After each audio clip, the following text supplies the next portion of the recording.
So let us directly delve into the talk. Let us begin with the big picture. Hardware vulnerabilities today threaten all the processors available in the market.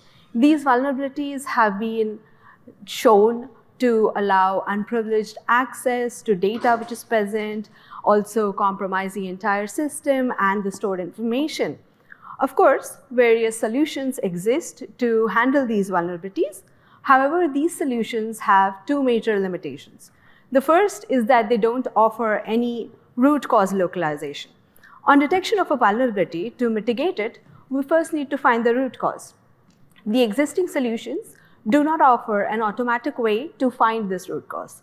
The second limitation that the solutions have is that they do not provide an effective coverage metric for these vulnerabilities that they target. So, to address these limitations, we propose our solution called WhisperFuzz. WhisperFuzz has three major points. The first is that it is able to localize the leakage. The second is that it is able to provide an effective coverage metric for the vulnerability that we target. And it does this completely automated. So, what is the vulnerability that we target? We target timing vulnerabilities in processors. Timing vulnerabilities pose a critical and a pervasive threat to virtually every processor in use today, whether it is commercial or it is open source. These vulnerabilities are not just theoretical. They have been demonstrated across academia as well as industry to severely compromise user privacy, to leak highly sensitive and confidential data, and even extract intricate details of proprietary tools. The widespread nature of these vulnerabilities underscores the urgent and the far-reaching implications towards security that they have for all computing platforms. So, within a processor, where do these vulnerabilities arise from and what are the causes? These vulnerabilities have been shown to affect various modules in the processors, including the cache, the ALU, and the buffers, and so on. In each of these modules, the cause of the vulnerability differs. For example, in the cache, the vulnerability arises due to the timing difference while servicing a hit and a miss. This has been exploited in the industry using like Spectre and Meltdown. Then in the ALU, the timing vulnerability arises because the operations are variable timed according to the used data. We will see some examples of this vulnerability in the talk today. The crypto cores have a timing vulnerability due to the implementation design, for example, in RSA implementations. Then various buffers in the processors, for example, the store load buffers, they have these vulnerabilities due to contention. So all of these vulnerabilities have been demonstrated to cause a devastating impact and also an exploitation to extract information which is either executing or stored within the modules. So it is essential to detect these vulnerabilities within the design to ensure the security of data. Existing works for the timing vulnerability detection can be divided into four major categories according to the underlying method that it uses. These categories are formal verification, static analysis, template-based, and runtime detection. However, all of these methods suffer from various limitations, the most critical of which are the requirement of significant manual effort and the inability to scale to large-scale processors due to state explosion. However, hardware fuzzing has been shown as a promising method to handle these two by being highly scalable and also ideally automated. So, do detection strategies which use hardware fuzzing not exist? Of course they do. Here are just a small subset of existing detection methods which use hardware fuzzing. Does that mean that our problem is solved? No. All of these methods suffer from three common limitations. First, despite fuzzing being ideally automated, many of these methods require significant manual effort. Second, they do not provide any root cause localization, and as we have discussed, this is quite important. The third is that they do not provide a relevant coverage metric for timing vulnerability state space. While overcoming these limitations in our work, we face various challenges, and in response, we provide these contributions. Our first challenge was scaling to the immense size of a full-fledged processor. Hence, we completely automated our tool using hardware fuzzing, thereby providing the first automated white box fuzzer. Our second challenge was to localize root causes of the detected vulnerabilities. And in response, we developed a technique to graphically represent a full processor which pinpoints root causes of the timing vulnerability.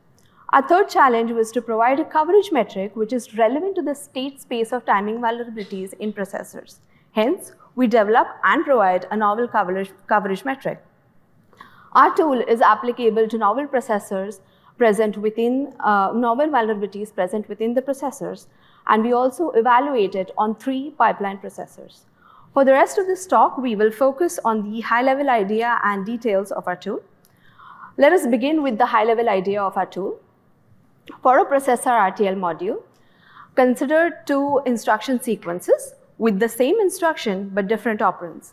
One instruction sequence takes less time to execute compared to another sequence, thereby causing a timing difference, which can be exploited to leak the value of the differing operand. Measuring the differing execution times corresponding to each of the instruction sequences assists us in detection of the timing vulnerability. To further generalize this method and to scale it to the immense complexity and vast processor designs available today, we represent it as an event graph. We make an important observation related to an event graph and input instructions. Each instruction sequence follows a specific path in the event graph from the input to the output. 2 instruction sequences consuming differing execution times will follow differing paths within the event graph. By tracing these 2 paths followed by the input sequences, we can therefore locate the initial event which causes the 2 paths to bifurcate. This event is the source of our vulnerability. So now we want to automate this approach, which is A, able to detect vulnerabilities, and B, localize it. For automation, we need various modules. The first is we need to detect a sequence of instructions. For this, we use an off-the-market fuzzer. Next, we need to mutate the operands which are present in this instruction sequences. For this, we use an operand mutator. The third module that we need is for generating the event graph from a given RTL. For this, we use the event graph extractor. The fourth module that we need is a coverage analyzer. This coverage analyzer detects and calculates the relevant coverage metric according to the paths in the event graph. The fifth module that we need is for detecting the root cause of the vulnerability, which we call the diagnoser. Together, these modules generate the shown framework. So we use WhisperFuzz to evaluate various open source processors. We evaluate our tool on 3 processors, CVA6, Boom, and Rocket Chip. Each of these processors are used in applications that range from critical systems such as autonomous cars to IoT devices, high-performance systems, and so on and so forth. These processor designs also form the basis for various commercial processors which are available on the market. Each of these processors are high performance. They are pipelined with various number of stages. They are open source. The GitHub repos are also highly contributed and rated and also regularly updated. We detect 12 vulnerabilities in each of these processors. Let us take a look at one of these vulnerabilities. The compressed instructions in the CVA6 processor exhibit a timing vulnerability when the instructions are executed with 0 versus non-zero operands. When executed with a 0 operand, the instruction sequence takes approximately 35 clock cycles, while when executed with a non-zero operand, the instruction sequence takes around 24 clock cycles. This difference of 12 clock cycles is quite visible when during execution. So, why should we be concerned of this behavior of CVA6? Various of these compressed instructions actually belong to an instruction set which is supposed to be constant time, and hence these instructions are often used in critical applications such as cryptographic programs. For example, the compressed move instruction can be used to move a portion of a key value from one register to another.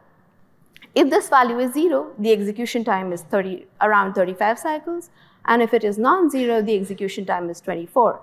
This timing difference can then be used to extract the value of the crypto key. This would have devastating impact on the security guarantees made by the crypto algorithm.